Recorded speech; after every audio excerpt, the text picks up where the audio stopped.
Hey, what's going on, APUSH peeps? We have Chapter 14 of American History for you today by Brinkley. This one is on the Civil War. All right, let's start off talking about the Secession Crisis. And let's take a look at this map. And really, everything goes back to this election, the election of 1860. You'll notice that in the North, there is lots of pink. Those are people that voted for Lincoln. And you'll notice that he did not receive a single electoral vote from a state in the South that owned slaves. So Lincoln will become president without winning a single southern state. That's going to cause South Carolina and other states to secede. So on December 20th, 1860, there was a South Carolina convention and it voted to secede. And 6 other states followed by March 4th, 1861, the day that Lincoln was inaugurated. Now, the sitting president, Buchanan, he did little to stop the secession in his lame duck period, that period between the election and when Lincoln would take over.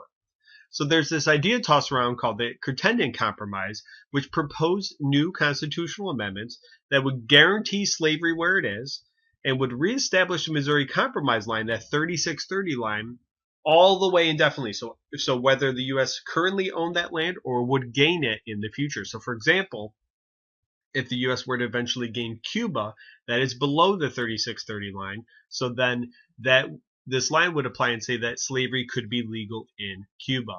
And Lincoln, in particular, did not support this plan, and these amendments never happened or never were added to the Constitution.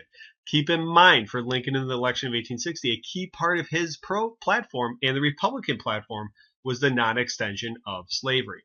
So Fort Sumner, let's flash forward to April 12, 1861. Confederate leaders ordered the capture of the federal fort located in South Carolina, and firing began on April 12th, and on the 14th, the fort surrendered. And as Lincoln mobilized for war, 4 more southern states withdrew. So there were southern states that didn't secede, but did after the fighting started. Now, there are 4 key slave states that remained in the Union. These are called border states. The 4 of them are, we have Missouri over here, Kentucky, Maryland, and then Delaware. Notice here, this is West Virginia. This will actually be created as a state in 1863. But these 4 border states are very important. They had slaves but remained loyal to the North.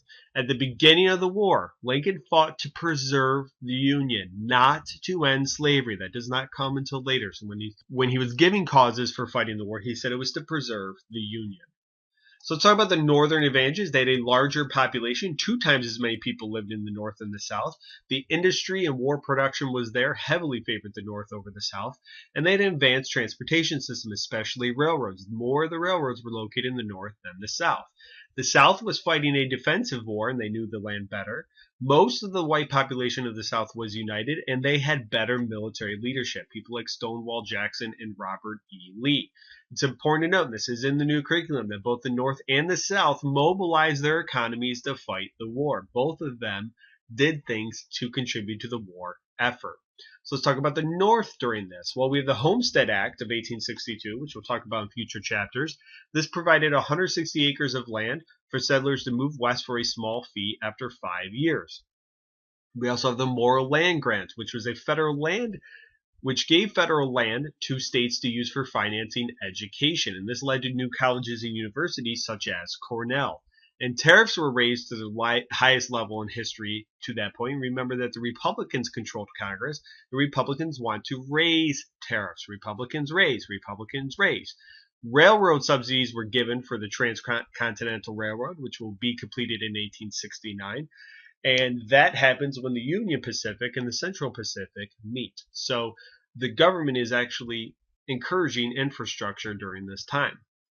We have the National Banks Act, which banks could join and issue treasury notes. We'll see the issuance of greenbacks during the Civil War. And how did the country finance the war is the question. Most of it came from taxes and borrowing money in the forms of bonds. And they also did issue greenbacks to help pay for some of the difference. Okay, conscription is a term you should be familiar with. This means a draft, and Congress instituted a draft. However, wealthy individuals could hire substitutes for $300. And this northerner was wealthy, and he hired a substitute for $300. You may be saying, great, why do I care? Who is this guy? Well, this guy had a very famous son, and that son idolized him and said that there was only one thing his father ever did wrong in his life, and that was that he hired an individual that he hired a substitute for himself during the Civil War. And this son would later go on to fight in a war and was very pro-war because he thought it helped define a man as a human being. And that person is Teddy Roosevelt. So this is Teddy Roosevelt's father who hired a substitute during the Civil War. The Civil War, because of this, was seen as a rich man's war but a poor man's fight. And this is exemplified in the New York City draft riots. And we'll look at this picture here and you'll see that there's just an insane amount of guns being shot in New York City. There were 100 plus deaths over a 4-day span. And these were riots over drafts and racial issues as well. The executive power during the war increased drastically. Lincoln would send troops into battle, and he increased the size of the military without congressional approval. He also suspended habeas corpus, which meant holding people without a trial, and he shut down newspapers in Maryland that were critical of the war effort. And that is, again, suspending habeas corpus is something that only Congress can do. In the election of 1864, Lincoln wins against the former Union general that he dismissed, George McClellan. And Lincoln won the electoral vote in a landslide, even though there was a close popular vote. Okay, let's talk about early emancipation. In the Confiscation Act of 1861, slaves that were used in the Southern military effort would be considered free. And in 1862, a law abolished slavery in Washington, D.C., and the Confiscation Act of 1862 stated that the president could use free slaves as soldiers. This helps lead to the Emancipation Proclamation, which is an executive order taken into effect on January 1st, 1863, that freed all slaves in areas of the Confederacy that were in rebellion. So it's important to understand what it does and it does not do. Well, it does not include areas under Union control like New Orleans or Tennessee, and it does not include the border states. So these are this frees slaves in areas of rebellion, in areas that Lincoln actually had no control over. But what this does is to change the war effort to ending slavery from just preserving the Union. And this really helped keep European countries, especially Britain and France, from siding on behalf of the South. They were very pro-abolitionist, these countries. African Americans during the war, escaped slaves were considered contraband and they would not be returned. And here's a group of escaped slaves. Black enlistment increased, especially after the Emancipation Proclamation. And then the 54th Infantry is an example of black soldiers that fought for the North. If you've ever seen the movie Glory starring Matthew Broderick, it tells the story of this 54th Infantry Division. Unfortunately, black soldiers were paid less than their white counterparts and often did arduous or very difficult manual labor. And they fought in segregated units. They were not fighting alongside whites.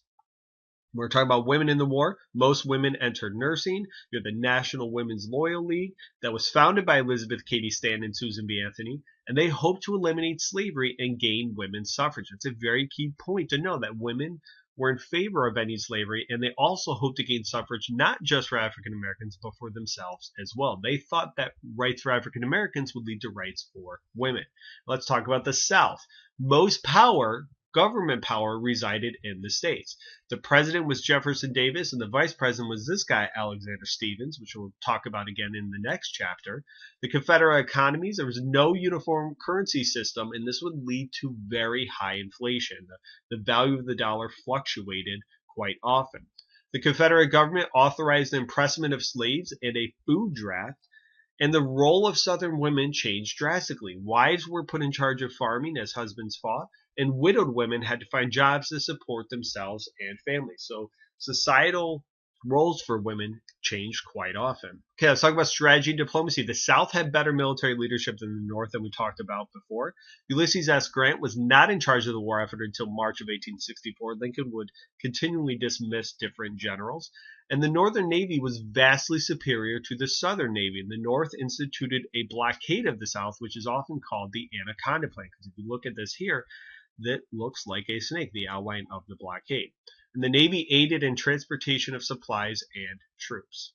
Okay, let's talk about battles. 618,000 Americans, North and South, died in the war. Some key battles you should be familiar with. The first one is Antietam. It's the bloodiest day of the war, and this leads to the Emancipation Proclamation being issued shortly after. The Battle of Gettysburg, almost everybody's familiar with the Gettysburg Address. This Battle of Gettysburg took place on July 1st to 3rd of 1863. And in this picture, see if you could find Lincoln. This is a picture of him about to deliver the Gettysburg Address. This was issued on November 19th, 1863, and it dedicated the battlefield as a cemetery. He referenced the Declaration of Independence, talked about 7 years ago. A score is 20 years, so 87 years ago he talked about our founders. And he said, we here highly resolve that the dead shall not have died in vain, so that they should not have died for nothing, that this nation under God shall have a new birth of freedom, talking about new birth of freedom, African Americans, and that the government of the people, by the people, for the people, shall not perish from this earth.